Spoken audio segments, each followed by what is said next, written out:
ये जिस बुक से मैं आप लोगों को थ्योरी करवा रही हूँ ये शिकागो का इंस्टीट्यूट है पेवर पॉइंट, और इनके पूरी दुनिया में ब्रांचेस हैं हेयर कलर और हेयर कट हेयर स्टाइलिंग की। और इन लोगों ने ये बुक में थ्योरी से लेके प्रैक्टिकल तक हर चीज़ को वाज़े तौर पे समझाने की कोशिश की है।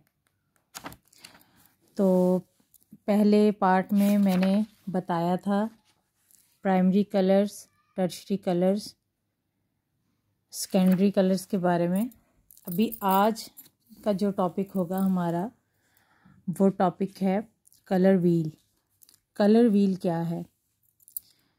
कलर व्हील, ये सारे जो कलर्स यहाँ पर बने हैं, प्राइमरी कलर्स और secondary colours, tertiary colours, primary colours में से सेकेंडरी कलर्स के बाद उन सेकेंडरी कलर्स को लेके टर्शरी कलर्स को बनाया गया है। तो यहाँ पर इस व्हील में सारे ही कलर जो हैं वो ऐड हैं। ये देखें, ये प्राइमरी कलर हमारा आ गया येलो, ठीक है। उसके बाद रेड और उसके बाद ब्लू। ये देखें, इसके साथ पी लिखा हुआ है, primary colours. In primary colours से आगे कलर्स जो बनते हैं जिस तरीके से, उसी तरीके से ये व्हील बना हुआ है। और ये जो हैं ये सेकेंडरी कलर्स हैं जिनके साथ एस लिखा हुआ है, सेकेंडरी कलर्स हैं, ये देखें। अब ये कलर व्हील का मतलब क्या है और कलर व्हील को समझना क्यों ज़रूरी है? कलर व्हील बेसिकली जो है वो कलर्स इसमें शो करवाए गए हैं। उसका मतलब ये है कि ये जितने भी कलर्स आमने सामने आ रहे हैं ये सारे कलर एक दूसरे के एंटी हैं। मतलब ये कि ये सारे कलर एक दूसरे को काटते हैं। कहीं पे आपको येलो पिगमेंट नज़र आएगा बालों में तो आप वायलेट कलर के साथ उसको कट कर सकते हैं। यानी आपने बालों को कट डाउन किया है या उसमें से येलो पिगमेंट नहीं जा रहा तो आप अगर उसके ऊपर वायलेट कलर लगाएंगे तो वो कलर येलो टोन ख़त्म हो जाएगी। इसी तरह से किसी के बालों में ऑरेंज टोन नज़र आ रही है तो उसके ऊपर आप ब्लू लगाएंगे तो वो ऑरेंज टोन ख़त्म हो जाएगी। येलो ऑरेंज दोनों आ रही हैं तो आप ब्लू वायलेट कलर इस्तेमाल करेंगे तो आपकी येलो और ऑरेंज टोन ख़त्म हो जाएगी।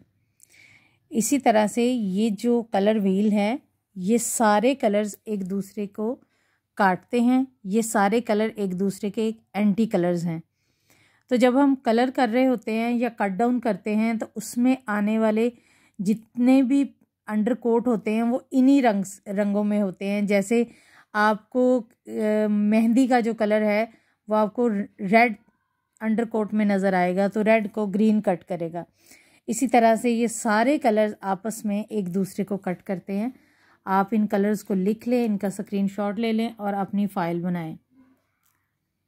और यहाँ पर हम आएंगे जो है वो कलर की तरफ के कलर वार्म और कूल कलर जो हैं वो क्या हैं। ये वार्म कलर्स हैं। इसमें 3 वार्म कलर मिलाए गए हैं। ये 3 वार्म कलर 3 कूल कलर को काटेंगे क्योंकि बेसिकली जो 3 शेड्स हैं वो ज़्यादातर यही अंडरकोट आते हैं। आपको रेड अंडरकोट मिलेगा, ऑरेंज अंडरकोट मिलेगा, येलो अंडरकोट मिलेगा। तो यहाँ पर ब्लू, ग्रीन और वायलेट कलर है। तो ये 3 कलर जो हैं रेड, ऑरेंज और येलो, ये 3 कलर को ब्लू, ग्रीन और वायलेट जो शेड है वो इनको कट करेगा। इनको बोलते हैं वार्म कलर। वार्म कलर में हमारे पास आ गए रेड, ऑरेंज और येलो।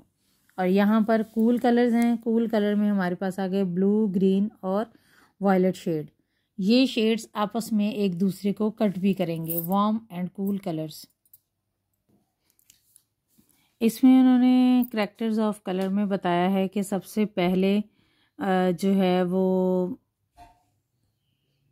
कलर का नाम इम्पॉर्टेंट है। आपको कलर का नाम पता होना चाहिए, कलर की वैल्यू का आपको अंदाज़ा होना चाहिए कि इस कलर की क्या वैल्यू है। और इसके बाद उसकी गहराई यानी इंटेंसिटी और उसका डार्क होना और लाइट होना। जैसे यहाँ पर कूल कलर में ये देखिए ग्रे वायलेट शेड बताया है। ये देखें ये डार्क है तो ये यहाँ पे लाइट हो रहा है, लेकिन है तो ये वायलेट शेड ही ना। फिर ब्लू का बताया है, ब्लू वायलेट दोनों आ गए, ये देखें ब्लू वायलेट मिक्स हो गए। फिर ब्लू है, उसके बाद ब्लू ग्रीन है, फिर ग्रीन है।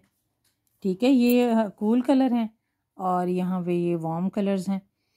तो ये सारे कलर्स जो हैं, चाहे ये बालों में लाइट नज़र आए या डार्क, तो इनकी वैल्यू तो होती है। इनको फिर एंटी कलर वही इस्तेमाल करना पड़ता है। जितना कोई कलर डार्क होगा उसका एंटी कलर भी उतना ही ज़्यादा स्ट्रॉन्ग इस्तेमाल करना पड़ेगा। जितना वो कलर लाइट हो जाएगा एंटी कलर उतना ही कम इस्तेमाल करना पड़ेगा। ये देखें यहाँ पे डार्क, मीडियम और लाइट, डार्क, मीडियम और लाइट, ये ज़्यादातर जो शेड कार्ड्स होते हैं उनमें भी ये इसी तरह से आपके जो लाइट एंड डार्क का बनाया होता है। एक से उन्होंने फर्स्ट पेज उस पर ये मेंशन होता है डार्क टू लाइट। जब भी कलर को देखेंगे आप डार्क से स्टार्ट करेंगे। डार्क मतलब ज़्यादा डार्क से वो डार्कनेस जैसे जैसे कम होती जाएगी नंबर बढ़ता जाएगा। जैसे जैसे डार्कनेस ज़्यादा होती जाएगी नंबर ज़्यादा होता जाएगा।